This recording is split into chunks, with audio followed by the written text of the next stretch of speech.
Thank you, Kate. Thank you, Kate. I just firstly want to introduce myself. My name is Anetta Mangxaba.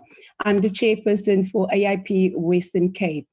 I want to welcome everyone today to our Association of Independent Publishers webinar on our topic, Nurturing Green Shoots in Community Print and Online Media, the importance of sustainability. So who is AIP? We are a community media membership-based organization that has existed since 2005. We represent grassroots community newspapers, both online and print across the country. We have 226 AIP members that publish just over 4 million copies per month, reaching close to 12 million readers on a monthly basis. AIP member publications are distinct from mainstream media, owned by the large media groups like Media24, Independent, Caxton, and Arena. Our publishers are independent and based in communities they serve. AIP members publish primarily in townships, rural areas, and small towns in all our official 11 languages. They service a diverse range of interests, including news, current affairs, business, the arts, education, and the science. So first, we want to warmly, Ben. Okay, can I continue? Yeah. Okay, first up, we want to warmly thank the Open Society Foundation for their support to AIP in terms of rebuilding our organization post-COVID. Open Society Foundation's core funding has made all the difference. In particular, we want to thank OSF for supporting this important webinar. The culmination of our program and the rebuilding of AIP as an organization and a sector. We are really excited about the topic and our speakers. In terms of our topic, we believe there is no issue that is more important than the issue of sustainability, particularly now, post-COVID. But what do we actually mean by sustainability? For it is about publications surviving and thriving. It is about publishers continuing to publish and serve their communities year after year and through the decades. So to keep publishing, we need many things, but one of the most important is funding. Today, we are going to focus on what we need to do to ensure that we get multiple streams of funding on a continuous basis.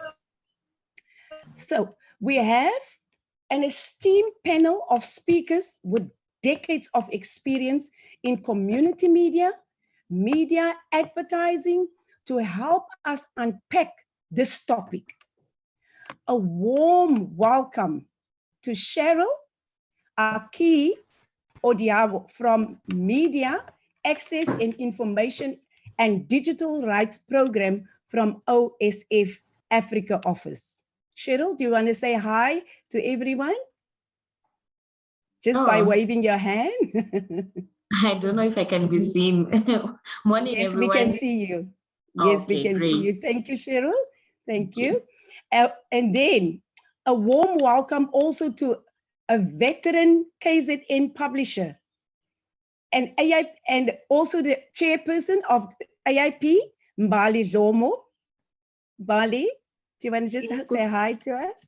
Good morning, good day, everybody. Welcome. Yes. Thank you, Mbali. Thank you. And also we want to say a warm welcome to Chris Botha, CEO of Park Advertising in South Africa. Chris? Morning, everybody. Good morning, Chris. Good morning. And finally, a warm welcome to Prof. Bill Reader, joining us from Scripps School of Journalism based in Ohio University in the USA. Prof, we know you had to wake up at the crack of dawn to join us. Our sincere thanks. Thank you. And also, the dawn has yet to crack here. It's still very dark. Thank you, Prof. Okay, before I hand over to our speakers, I want to briefly hand over to our producer of this webinar, Ben, just to go through the technical issues and the house rules, please. Over to you, Ben. Thanks so much, Chair. Everyone, just a couple of house rules. So today we're going to have inputs from 4 speakers and we'll be saving our questions until the end. We're hoping to have about 30 minutes for that. We're encouraging everyone that if you have any questions or comments during the presentations, please post them in the chat box while the speakers are speaking. And if you can mention your name and organization, that would also help us. We will collect these and make sure that they're provided to Anetta for the Q&A session. So yeah, that's what Kate Skinner, our ED, and myself will be doing. Please, can we also ask that everyone keep their microphones on mute during the presentations? If anyone's sound does come through, I'll jump in and mute you. Please don't feel silenced. It's just to make sure that we get through the agenda as quickly as possible. And just for everyone's information, we are recording this webinar, which will then be uploaded to the AIP website for those who are not able to join. Thank you, Chair. Back to you. Thank you, Ben. Thank you, Ben. Without further ado, I just want to tell the speakers up front, all the speakers, you will be given 7 minutes to speak and on your topic. So we start with you, Cheryl. The floor is yours. Thank you so much, Chair. I think it's normally very difficult when you're the first one to, speak in such forums, but I think I'll try my best to just set the tone. As you've been told, I'm Cheryl Akinyi. I work with the Open Society Foundations Africa. And Open Society Foundations, for those who might not be aware of the organization, is a political philanthropy that is headquartered in New York and with various regional offices across the globe.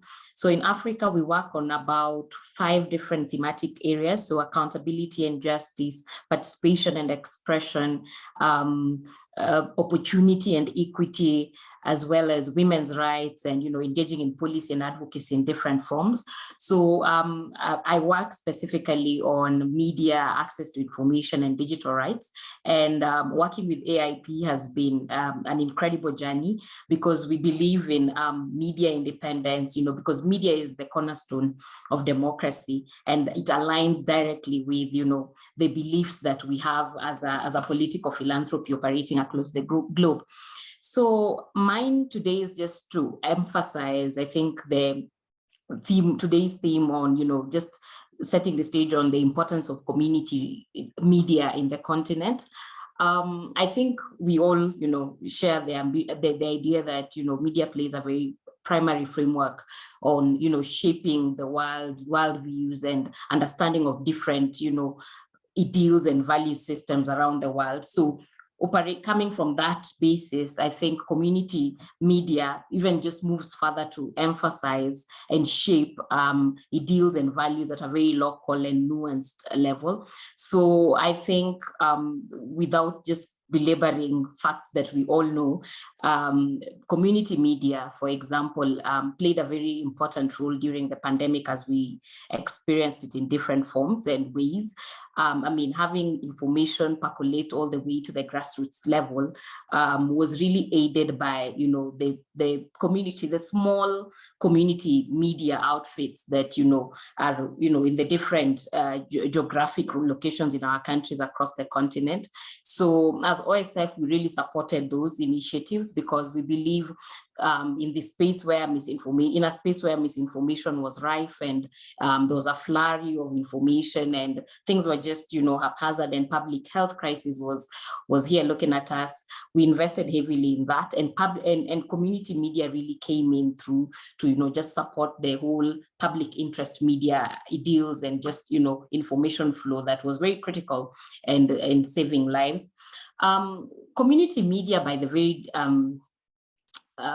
DNA of community media, the whole specificity around the demographics and the geographies really shapes and contributes immensely to the mobilization of critical voices at the grassroots level. So even in terms of just advancing democracy and activating civic engagement, I think the fact that content is curated with the local communities in mind really plays a very, very big role. And I think that is where real change happens, because yes, mainstream media is very important and, you know, has all this wide reach and all that, but it speaks to a certain segment of population that in many cases ends up being very marginalized and underserved. So community media occupies a very unique space, and I think should be supported, and we should keep on having this kind of convenings where we seek, you know, ways of ensuring that there's sustainability at a time when even the mainstream, the big players are struggling to survive, you know, digital disruption, COVID-19, so many other factors. So you can imagine if the smaller players in the, you know, far-flung communities or geographies, you can imagine the impact of what they're probably dealing with in this current situation. So the fact that community media has a lot of legitimacy and holds a very unique space, I mean, informs a basis for continued engagement and just expanding ways of ensuring that community media can now also survive in the 21st century, because there's a lot of evolution, there's a lot of transformation. And if we do not respond, community media will just remain at the behest of, say, the political class, which has been a challenge that we've had, I mean, in dealing with, even in terms of ownership of community media across the continent. We see who owns these media stations. It's mostly the political class or people with business interests, strong business interests. So that also plays out in many ways in how information flows and who shapes the narratives and so on and so forth. So it's very, very important to defend this piece and ring fences so that information that flows is information that is authentic and that can be validated, because in an age where misinformation flows at the speed that it does, you can imagine its impact in spaces where the information is probably from a singular source in form of, you know, the community media and, for example, community radio stations. So I think just ensuring that there is diversity and plurality in this space and that integrity remains critical. And I think the good work that AIP has been doing continues to, you know, spotlight the relevance and just the timely responses that the continent needs at this time. And I think we will continue to engage in these spaces. We'll continue to explore solutions to the challenges that media as a whole is grappling with, whether community or, you know, the mainstream as well. So I think without further ado, I would like to leave it there, because this is a topic that I think all of us are very conversant with, and we have all interacted with issues around community media in different fronts and in different you know, circumstances. So I would just like to leave it there, and thank you so much for the good relationship that we've had. We hope to continue walking this journey with you, Kate and team. Thank you so much. Thank you so much. Thank you so much, Cheryl. Some valid points you've made there of the importance of community media. We'll talk further. Really, we are the mobilizing of the local voices. You've mentioned quite a few very, very important points there that we're really going to take further. Right, our next speaker is Mbali, the chairperson of AIP. Mbali, straight over to you.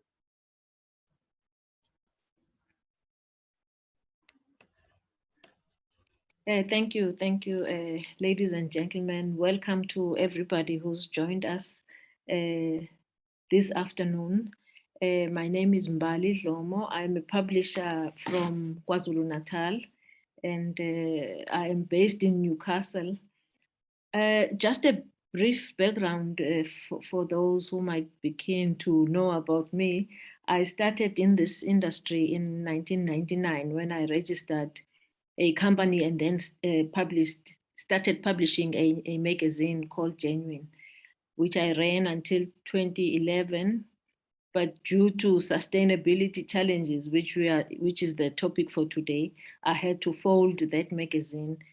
At that time, fortunately, I had started a community newspaper for my area in Durban. So I continued with that from 2009 until today. Out of that newspaper, we have launched 2 additional publications, one in Newcastle and the other one in Dundee.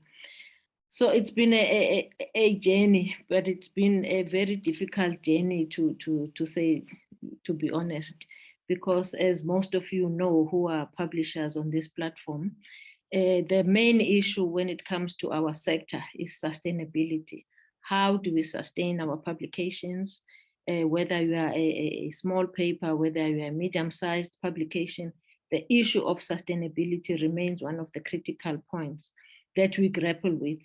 And when we are talking about sustainability, the main issue there talks to the revenue that we generate. How do we source revenue for our publications? And it's one issue that as we go on as publishers, we see instead of getting more support, instead of growing the ad base or the revenue base, it's actually diminishing. And I think that talks to just how we need to go out there and make sure that our voices are heard, that we are recognized as a sector. And as Cheryl is saying, we are a very important sector that needs to be defended. So we need to really go out there as publishers, as owners of publications, and make our voices heard. One of the other issues, I think, which I jotted down when I was planning my presentation this morning is collaboration as publishers, where we need to come together and form, in this country, of course, Professor Bill Reader will know, we mostly work as cooperatives, newspaper co-ops. And that is one way of us collaborating and ensuring that whatever we source collectively. It has worked over the years, but also it needs to be strengthened. Another issue which I jotted down for today was to source support for structures such as the AIP. This is an organization which started in 2005, and it has assisted a lot of publications in terms of knowledge, in terms of training, in terms of access to whatever is needed for our sector to thrive and grow. So I think it's a pity that government might not be here. I mean, they need to come into the party and support our organizations, various organizations. I'm not here talking about the AIP, but there are various media structures which support grassroots media, whether it's print, whether it's electronic, whether it's radio and broadcast. So we need government to come to the party in terms of supporting structures like the AIP. But I think for now, what is important is for colleagues and the presenters to share briefly what they have to share, and then we will delve deeper when it comes to questions. But on that note, I will stop and say thank you very much for attending. Thank you. Thank you very much, Mbali. Thank you very much. Yes, we're continuing with the topic, and we will look at other stakeholders that is supposed to be part of the topic that we are talking about. Without wasting time, Chris? Chris, are you there? I am indeed. Hi, Chris. Hello, Pam. Yes, the floor is yours. Yeah, cool. Good afternoon, everybody. Thank you very much for the time today. It's good to. I know I was on a call with a large member of the team a while back, so it's good to see everybody again. Yeah, so for those who don't know me, my name is Chris Botha. I'm the Group Managing Director of a company called Park Advertising. We are a big media agency. We own two big media agencies, being the Media Shop and Meta Media. We've been in business now for 32 years. And yeah, so I think we've kind of like seen the wheel turn a bit when it comes to media. In terms of our clients, we look after some of South Africa's biggest clients. We look after clients like Shoprite, Nedbank, Capitec, Toyota, large number of South African brands. So in terms of a bit of what I wanted to chat about today was just to give a bit of insight in terms of what's happening in our world at the moment, because I think as agencies who represent clients, I think it's always important to understand what's happening with in the minds of clients and in the minds of agencies. So I think our biggest challenge that we as agencies face at the moment is actually and I'm going to use the word carefully, the attack of Facebook and Google. The digital world is growing immensely. In the US this year, digital advertising spend will exceed 50% of all ad spend.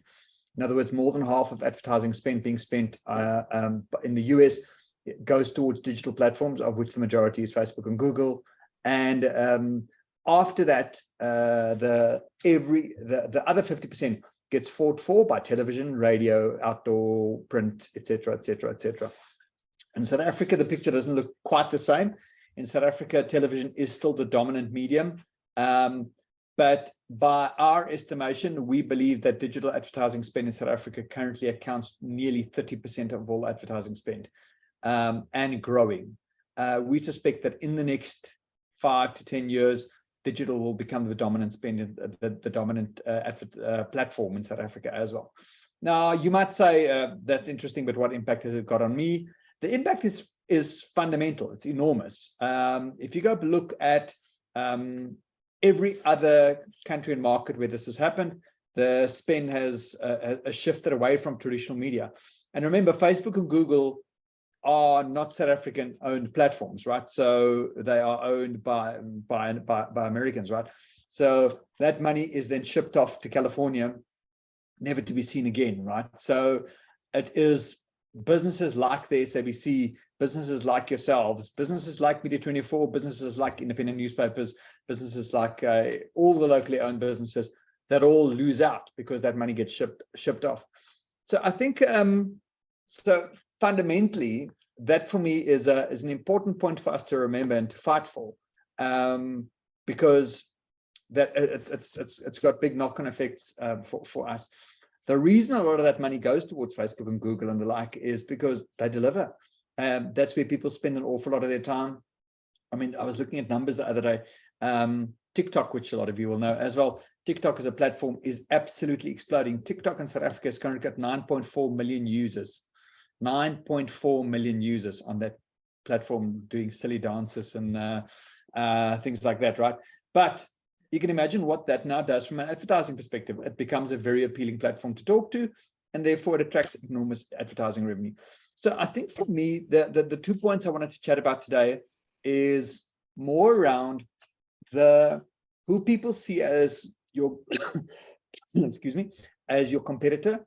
I think very often in this environment, very often you become obsessed with your competitor is the other community newspaper or the other radio station, or the SABC is your competitor, or Prime Media is your competitor, or a billboard company is your competitor. They're not. The big competitor here is Facebook and Google. So what my 2 points I want to land today, I think, is first of all, how do we get, by the way, I don't know the answer to all of these questions. I think I'm just going to put it on the table and happy for everybody to then discuss it thereafter, is how do we compete against these platforms? And I think that the answer has to lie somewhere in consolidation. I think there is, I'll give you a good example. Our agency deals with, think about in your mind, right? How many billboard companies are there in South Africa that an agency would deal with? I'm going to tell you the answer now that we deal with, but think about a number in your mind. Our agency deals currently with 180 outdoor companies. So in other words, if you were to think about the average media planner working at their desk, if they've got 8.5 hours to do work, they spend 6 of those in meetings with clients. The other 2.5 hours, they need to do their work and they need to see media owners. Outdoor alone is 180 outdoor media owners. You can't, there's no way a planner can see 180 outdoor media owners regularly and therefore be sold to. So there has to be a way where media owners can consolidate more of what they're doing, so that I have one person to see who represents all 180 of the outdoor media owners. So I'm just using that as an example, as a really big challenge in terms of how do we wrap our heads around that one to try and make to try and solve for that. I think also the benefit and the power of community media lies in its consolidated reach. You can have one radio station that's got 100,000 listeners, or you can have 50 radio stations, each with 5,000 listeners. The 50,000 with a 5 will always outnumber the one with 100, right? So I think, again, how do we consolidate, put all of our eggs in one basket and sell that as one basket, I think is what us as agencies are looking for. So consolidation for me is a biggie. That's how, by the way, that's how we beat Facebook and Google.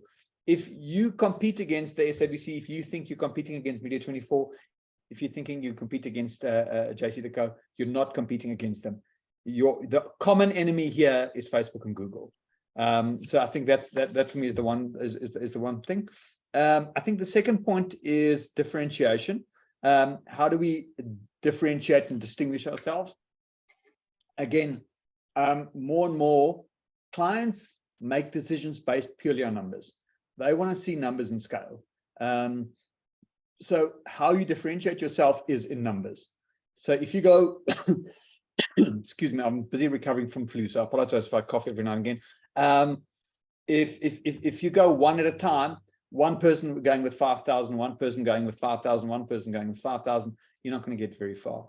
But if you consolidate and you come to us as an agency, in my dream world, we would have all community media across the country represented by one salesperson who I can go to and say, I want to pay you X rand, and then I want an ad to appear on every single community radio station in South Africa. And I pay you the money, and poof, there it all just appears magically on all community radio stations. That level of consolidation makes it easier for clients. That makes it differentiated. That gives you scale to compete against the big digital platforms. So for me, the 2 points I want to talk about today is fundamentally what are the challenges, but then how do we better consolidate and how do we better differentiate? So I would encourage you to crack those two. I don't have the answer for those. If I had the answer, I'd be a very rich man. I'm not. So therefore, I would encourage you to go take a step away, go think about that, and see your competitors as your partners, and how do we all tackle this thing together to beat Facebook and Google. And that's it from my side. Thank you very much for the opportunity. Thank you so much, Chris. Wow, some really valid points that you've made there. That is going to lead us further into our discussions going forward. Thank you so much. Thank you so much. Last but not least, Prof. Bill Reader from Scripps School of Journalism, Ohio, will conclude our discussion on some of our sustainability challenges and tentative solutions from an international perspective. Prof, over to you. Hi, everybody. Thank you so much for joining me. I really enjoyed the perspectives from everybody so far.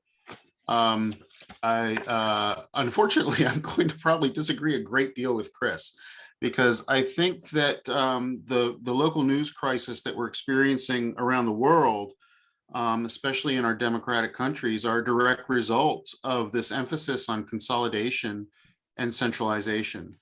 And I think that in a lot of ways, the local media crisis is an own goal of the media companies that embraced consolidation and centralization as ways to increase money, increase revenue, and reduce expenses, and drove us away from the key mission of community media, which is to connect people in communities with one another and to be a servant essentially to the community. The traditional local news media that have been successful are the ones that have embraced community service as that's their product. They're not pushing ad space, they're not pushing copy sales, et cetera, et cetera. Their product is community service, and they're building this goodwill within their communities that encourage local wealth holders, local businesses, local philanthropies to throw money behind the news enterprise, because it makes the community a better functioning community, a better place to live, a better place to do business, et cetera, et cetera. We've seen study after study after study that's shown that while social media is wildly popular, most of its popularity is built upon its effects on the body, the endorphin releases, et cetera, et cetera. In a lot of ways, it's like a drug or junk food. It's not really providing a whole lot of meaningful interaction between people. And a lot of the relationships people are developing online, such as, friend me on Facebook, it's a very superficial and meaningless relationship. And that's one of the things that community media had traditionally been able to counteract, is that it was built upon authentic relationships. The corporate consolidation issue has eviscerated the local media environment in just about every country that used to have a vibrant local media scene. Bigger is not always better, new is not always improved, and yet we have corporate leadership who understandably, they have to report to their shareholders. Their shareholders want return on investment. Their shareholders are rarely journalists, and their shareholders are rarely the people who benefit from the product of good community journalism. So the economic climate over the past 2 decades especially, but it had been building for some time before that. It's really eroded the traditional foundations of sustainable local media and put us in the crisis that we're facing now. Meanwhile, the shift to digital, while it is important and inevitable, we keep forgetting that there is a huge digital divide in our world. There are people for whom reliable internet access is either unavailable because of their location, unaffordable because of their financial situations, or a combination of both. And those are the communities that rely on the relatively expensive forms of communication, such as print. Anybody who's involved in print know that it's expensive to have stuff printed, and it's really expensive to have print products distributed. And of course, terrestrial radio, where the equipment and maintenance costs, operation costs, licensing costs, et cetera, can sometimes be prohibitive depending on the country in which you're operating, and the funding and licensing streams, et cetera, et cetera. What we do know is that communities still need and desire independent local news that's trustworthy, consistent, and reliable. So when we talk about economics, we're talking about supply and demand. There is a high demand. The problem is the supply has been underwhelming for a long time. And when I say that a lot of the problems behind the local news crisis are an own goal of the media companies, this is where I'm talking about, they pull back from covering local government because, advertisers don't really want to subsidize the coverage of local government. They want to subsidize the coverage of local youth sports and arts and entertainment, the fun stuff. And that's what most people want to read. And, it's like at the table, everybody wants the sweets and nobody wants the spinach. But there's a degree to which people need their spinach. And that's the one thing that local news has been able to provide, but it's not a moneymaker. And so rather than divert funds from the money-making content sides and building those money-making content products to subsidize and underwrite the social service aspect, the community service aspect of community media, they've just abandoned the community service agenda entirely. In the United States, for example, there was a big shift to charging families to run the obituaries of their loved ones in the newspaper. For most of its history in community media, that was free and very popular content that came into the publications. In addition to other things, the Hatches, Matches, Dispatch, birth announcements, wedding announcements, anniversaries, et cetera, that was news that people really wanted, and they were willing to pay for the newspaper to see that content. Even some people are willing to pay for access to that content online. while they may not be interested in paying for coverage of city council, county government, et cetera, et cetera. The other thing we know from studies is that people tend to trust journalists who are culturally similar to them, who are part of the communities they cover, in the sense that they're seen around town, they interact regularly with people in the community, and that they're aware of the local history, culture, and current state. Again, a top-down, centralized approach to media makes all of that impossible. If you're operating a newsroom that's centralized, and maybe you dispatch a reporter once in a great while to a specific township or specific community, that's not going to build rapport in any meaningful way. In fact, it could do more harm than good. To be effective, community journalists must breathe the same air as the people who they're covering. They have to go to the same spaces, attend the same events, send their kids to the same schools, drink the same water, et cetera, et cetera. Living in the community makes you as much an expert in the community as the people you are serving. And that will help them, that helps those people believe you to be a credible source of information. They know you and they can see that you know them. That's the kind of relationship that this top-down centralized consolidation erodes. It's not just that it's impossible for it to accomplish it, it actually undermines those personal relationships that are at the core of any democracy. And also people rely on local news outlets, not just for the news and information that they provide, but as facilitators for discourse and civic engagement. And so, the providing not just mobilizing information, but opportunities to get involved is a key part of the community service mission of effective community media that, again, has been lost largely due to consolidation, largely due to corporatization, largely due to centralization and top-down edicts. We do live in a digital world that's ruled by major tech companies.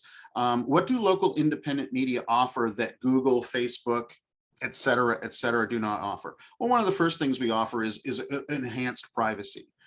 We're in the job of providing people with information that they want and that they need.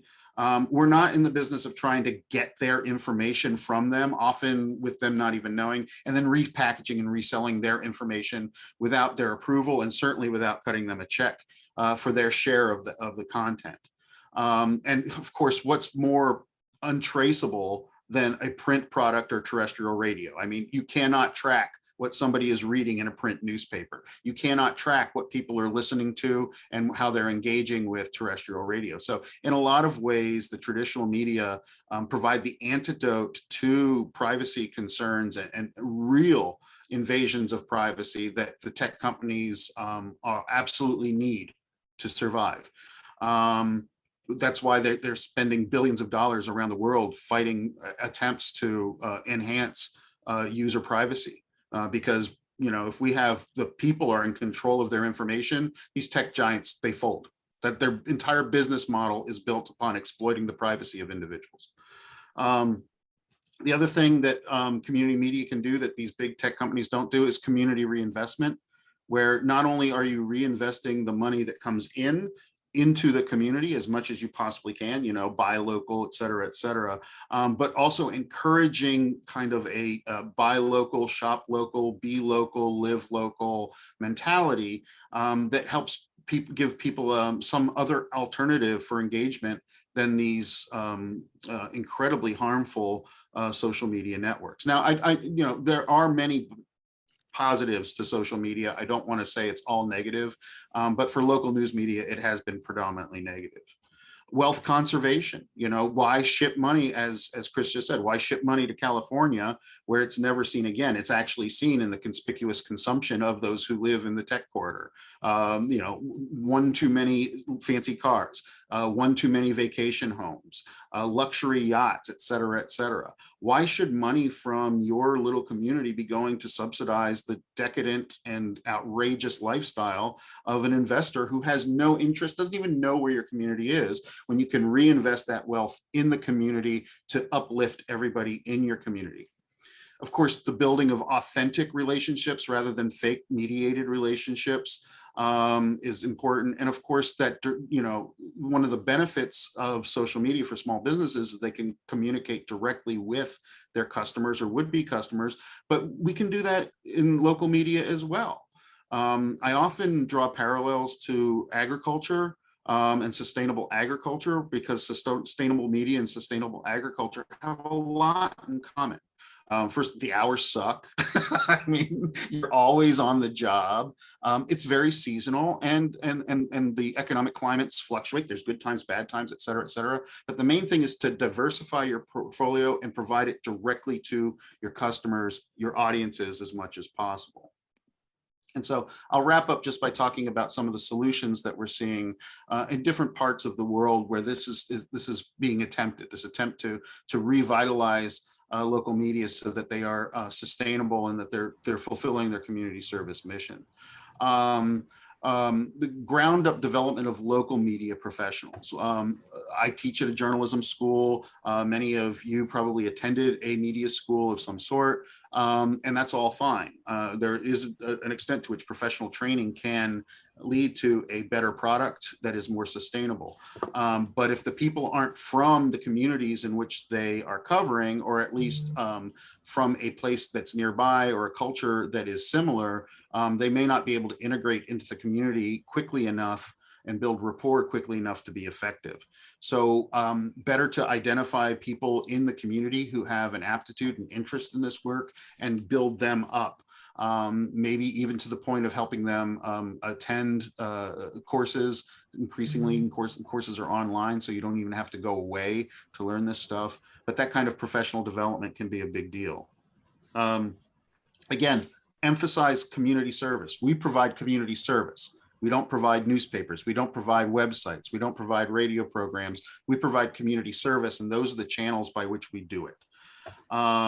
Rather than the more traditional, you know, I'm in this to make money, or I'm in this to have influence, or both. Diversified content streams, you know, too many local media have the product and that's it, rather than diversifying it down. Even a small community is going to be fairly diverse in terms of economic groups, age groups, et cetera, et cetera. Identify the different community sub-communities within your communities. I am wrapping up, within your communities, and serve them more directly. And then, of course, you know, understand that the underserved communities often don't have the resources to support a for-profit model. So nonprofit and cooperative models are almost essential for rural and economically struggling urban communities. And I'm done. Thank you, Prof. Thank you so much. Right. I just want to take this opportunity to thank all our speakers. And now I'm going to open up the floor for questions. So feel free to raise your hand and we will take the questions in batches of 3. I will hand over to Kate and Ben, who will then handle all the questions. Kate, over to you. Sorry, excuse. So Anetta, the first question that was coming through was actually from Oyanda, and she was asking about the issue around consolidation. And how do you ensure diversity if you if you are consolidating? So I thought that might be quite interesting for Chris to answer some of these things. And Chris, my sense is that one of the things that you were saying was about being able to talk to just a few people in terms of advertising. I'm not sure whether you were talking about the media consolidating other than in getting advertising, but it would be great to get your input on that one. Please go ahead. Right. So and Oyanda, if you want to ask some more and clarify more, that would also be great. Kate, exactly right. Listen, I think what I never once said that I think when I talk about consolidation, I'm not talking about consolidation of editorial content. Editorial content obviously needs to be unique and nuanced to its environment. Otherwise, it's got zero relevance, right? So I'm talking from an advertising sales perspective, from a national advertising buying perspective. So again, going back to my earlier example, if you've only got so many hours in a day, am I supposed to now go see, from an ad sales perspective, go see the person who's selling for the Newcastle Advertiser? and then the person who's selling for the Newcastle Reporter. Then I need to go see the 2 guys from Pietermaritzburg. Then I need to go see the 3 guys from Durban. Then I need to see the 4 guys from Bloemfontein and the 5 guys from Port Elizabeth, etc., etc. So what we're talking about here is consolidation of advertising sales. So I don't believe at all that consolidation and diversity are mutually exclusive. I think you can have diversity in content, but consolidation in ad sales. That's what we're talking about here. So I hope that answers the question. I don't think it's at all a threat for the diversity of the editorial content. Agree with the Prof 100% on that one there, that when it comes to what makes a platform unique, the Newcastle advert. So I'm from the Free State, by the way. I saw there was a comment from the Free State. So I grew up in Bloemfontein, reading the Bloemnieuws and the Ons Stad back in those days, right? And those newspapers, like you read that newspaper because you saw your school in there, right? And you saw your friends in there, and you saw your neighbors in there, right? So I'm not at all discounting the editorial value of communities. I'm saying from an advertising sales perspective, that's where the consolidation opportunity lies. Thanks so much, Chris. I see quite an important question from Anton van Zyl. Anton, I was thinking it would actually be good for you to ask the question directly. Would you like to go ahead?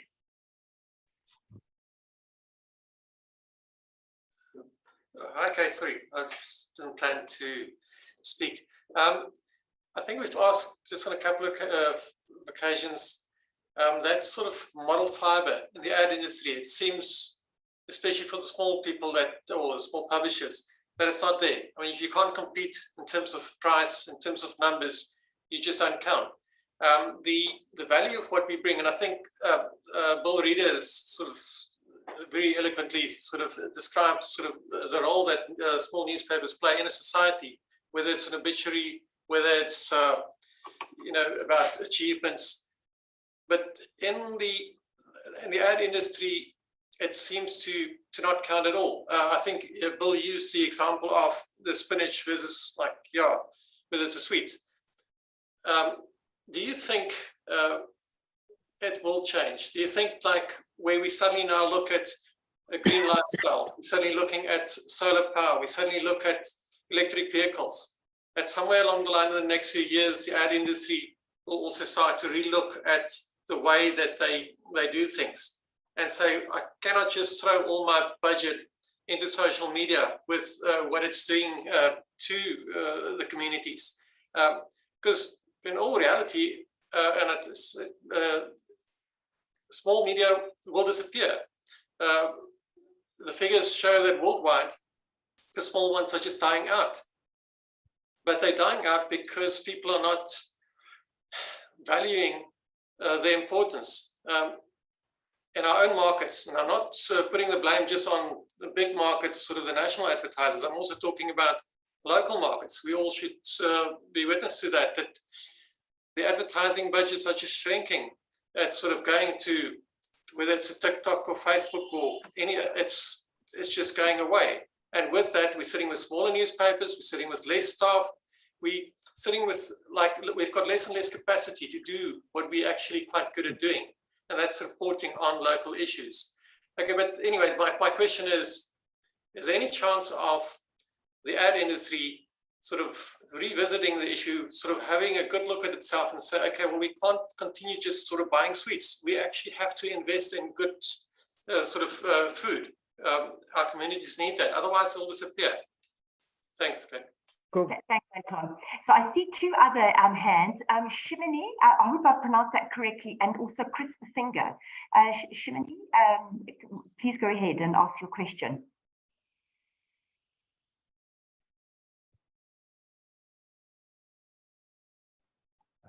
Shimini, okay, you're on mute.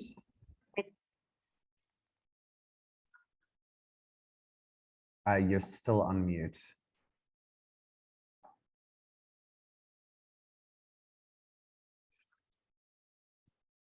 Can you hear me now? Yes. Please go ahead. All right. Yes, my name is Chimine. Chimine. I'm actually in Namibia, this side of Zambezi region. So I'm a journalist and marketing assistant for the Capri Vision newspaper. So I would like to ask a question regarding all the speakers have raised all the good points, and I'm really appreciating all the points that they have raised. So my very first question, it will come on the source of revenue. We have a challenge. This is a very big challenge on the revenue, on how to get the funds so you can be able to produce the last result or the final product. So I have looked on all angles, but it had led me to the point whereby on the level where we are, like, for example, if you consult all the investors and the others in the country, it's quite difficult for them to give you such a platform. But now I wanted to ask my question, is there any possibility that a person can get some investors to pump in from outside? Because I haven't had any tips on how to get the funds ready so you can produce the final product. This is my very first question. And the other question is on the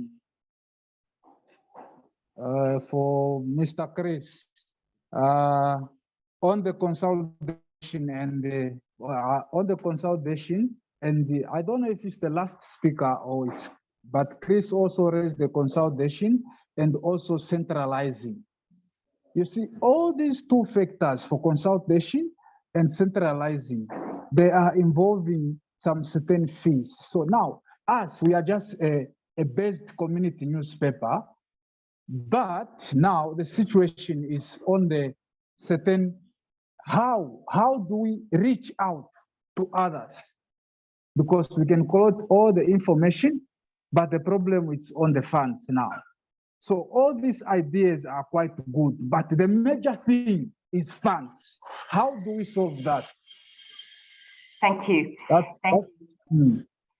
So, Chris, I want you to quickly give your question, and then we'll hand over to the speakers. And thanks for all the questions in the chat box. Chris, please go ahead. Thank you. All right, thank you, Kate. I just want to quickly ask a question. Cheryl did mention about the apolitical approach to community newspapers, etc. Because I really would like to get a little bit more about her approach as to how do you then, as media, try and distance yourself from being politically influenced or whatever the case is. So that's just a question that I'm just throwing out there for Cheryl as well, just to have a jab at it. And then the other question here is around, I don't know, Chris, are you from Avatar? Are you from Park? I think you're from Park, right? Or is it AMA? Advertising. Sure. But anyway, with regards to that, I just want to ask from a political advertising point of view.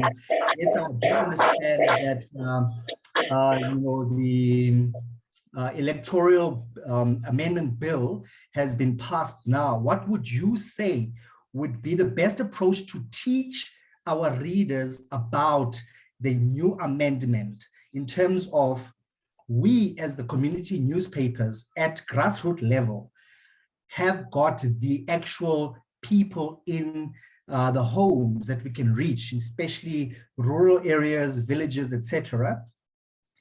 You can't put that on a billboard, you can't put that on a radio station or TV, because you need to explain to the people that your vote is actually now being diluted to a certain extent. But then again, that's just a question that I want to ask you from an ad buying perspective.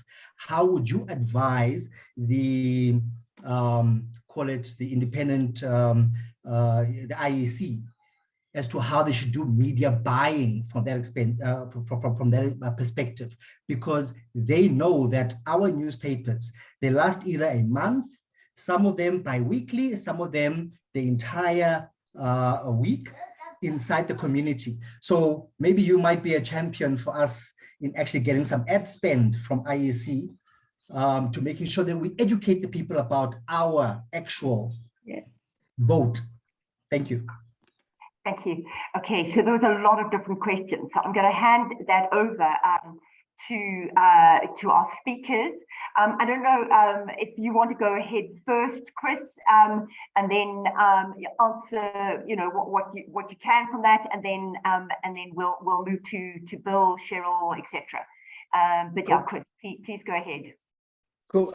So you're right, there were a million questions in there. So I'm going to try and answer what I can. Please don't feel offended if I don't get to, if I don't answer exactly what you wanted.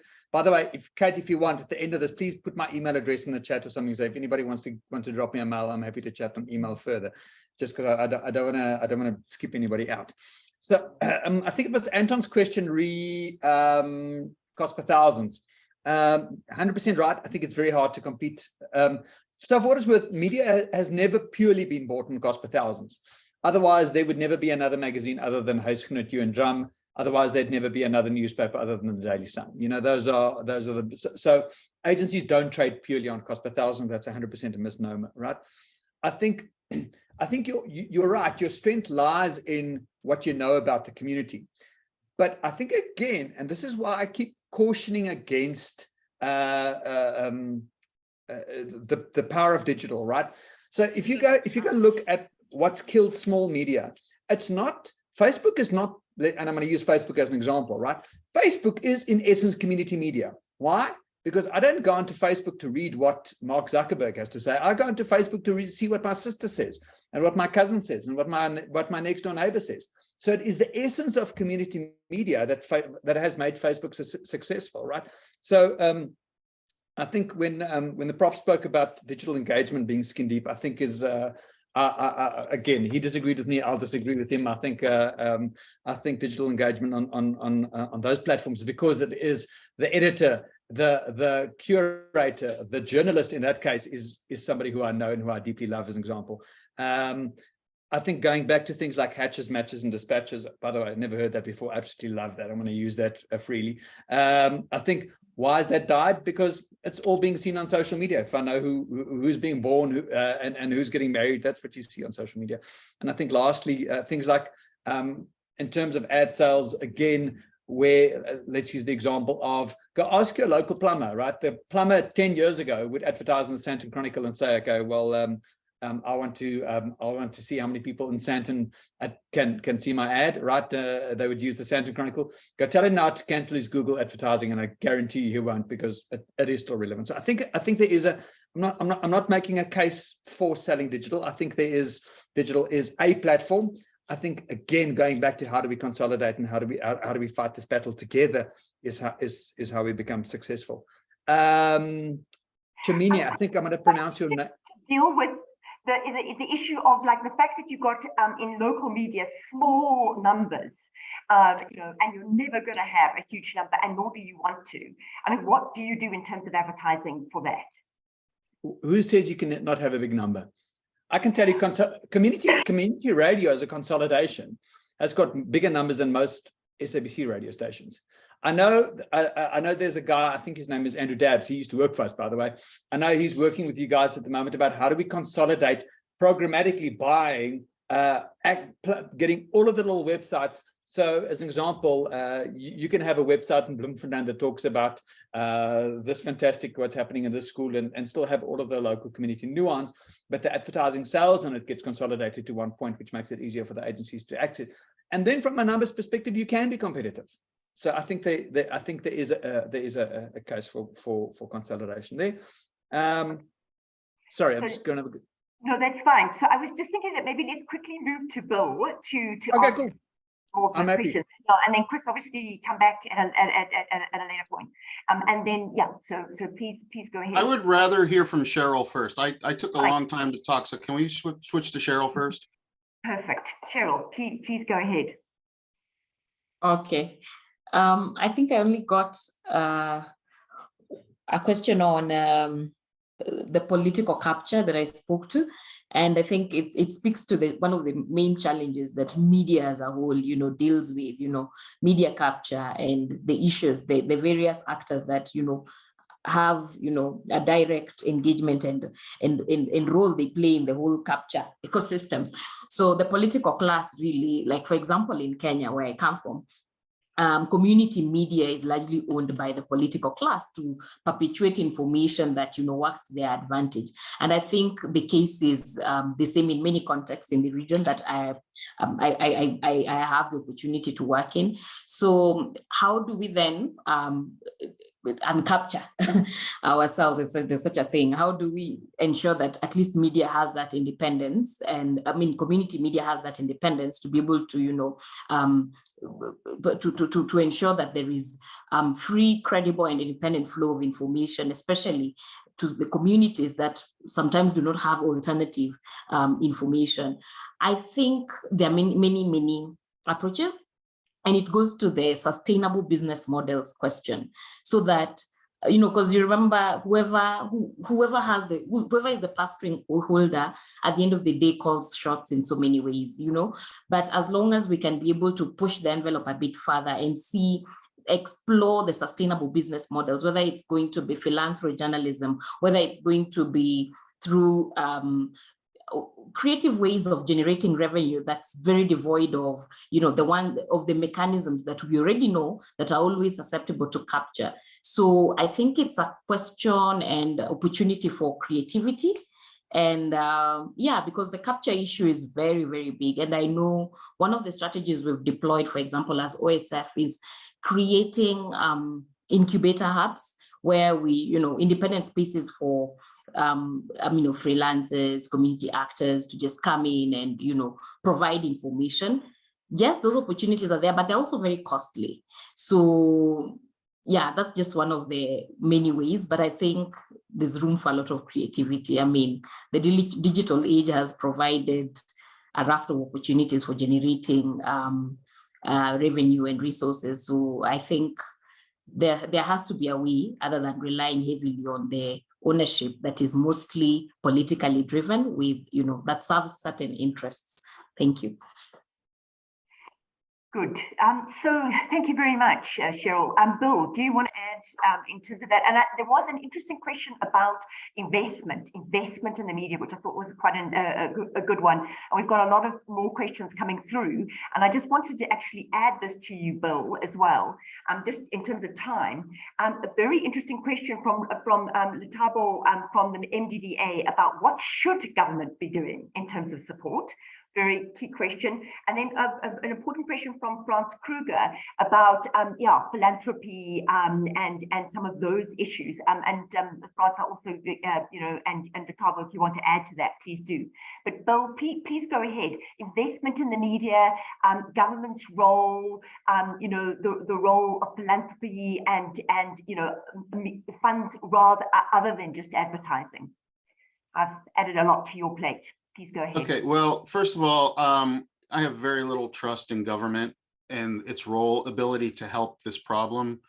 The laws are usually written to benefit the larger corporations, often to harm the smaller independent businesses, whether they're mom and pop shops, independent auto repair places, of course, local independent media. And of course, funding sources from government, even though they may say there's no strings attached, we all know there's lots of strings attached to that. And those strings change depending on the winds of political change. So I would be very hesitant to recommend turning to government for either policy help or for financial help. I think you just need to grow your own revenue sources. Chris made a point that, to him, Facebook is community media, but it's media for his community and his constructed community. And not just him, but anybody who uses social media, is you're constructing this community based upon the people who are already aligned with you in some way. And in the meantime, you're ignoring the people who live next door to you, who you may not have any personal connection to, other than you guys actually do live next door to each other and you're breathing the same air and drinking the same water. And that's what community media provide that social media don't, is that it's providing news about the community that affects everybody in the community, and it's not a self-selection thing where I'm only going to be interested in what my sister has to say about this particular issue, or I heard there was a plane crash in another community and I'm getting that information from my cousin. Well, my cousin is not necessarily a flight accident investigator who knows what the hell he's talking about, excuse my language. He may be well-intended, but he's uninformed and he's unprofessional. And so, developing these relationships. I also think, when it comes to ad sales, while I understand it would be a lot easier, more convenient and feasible to have that kind of, I need to just sell to one person type of thing for multiple media outlets. I think that counteracts what I'm talking about, which is, when you have interactions with 50 different small businesses, you're building relationships with those 50 different small businesses. And I think that's really important. I think that's the personal touch, the personal approach. This is not a new philosophy. This has been around since the 1950s, but contact journalism, where you are out in the community having contact with the people on a regular basis, that builds the trust and that builds the rapport that you can then market and sell to the community and saying, please support us. Can you help us with subscriptions? Can you buy a membership? Can you buy a small ad, et cetera, et cetera? And the other thing then, of course, is, if you're investing in those types of relationships with the small, local, independent businesses and with individual subscribers, that becomes a much more sustainable and stable source of income than relying on the whims of corporate ad strategy somewhere in the national capital or somewhere else in the world, et cetera, et cetera. Thanks, Bill. Anetta, I know Kate has dropped off, but I believe Mbali wanted to respond to one of the questions. Yes. Yeah, thank you. I just wanted to respond to Chiman. I think he raised the point of collaboration and how that can be done. So in our case here in South Africa, I should put it that way, because we are beyond our borders. The issue here is we've come together as co-ops, where if in KwaZulu-Natal there's 20 publications, they come together, they work as a group collectively, and then they go out and work source advertising if that's the case, collectively do article stories, and so that type of thing of exercise has worked for us over the years. There are challenges, yes, but it does work in terms of collectively sourcing revenue from one standpoint as opposed to a scattered way of doing things. I do agree with Professor Reader, though, when he talks about contact journalism, because it's very critical at a local level, where I'm talking about an area in Durban, a specific township where I know my plumber is going to advertise if I approach him directly. But when it comes to the big guys, the corporates, that is where we are having a challenge, and that is where Chris comes in. So we need to really have a serious discussion when it comes to those issues, where we are saying, yes, we've collected ourselves as groups, and we only have one entity which represents us, but still as community media, community print media, we are still not getting the support that we would wish to get. Favor is more towards mainstream media owned by the big corporates, by the big companies. Thank you. Thank you. Thank you, Chair. Thank you to all the speakers. Kate, I hand over to you now.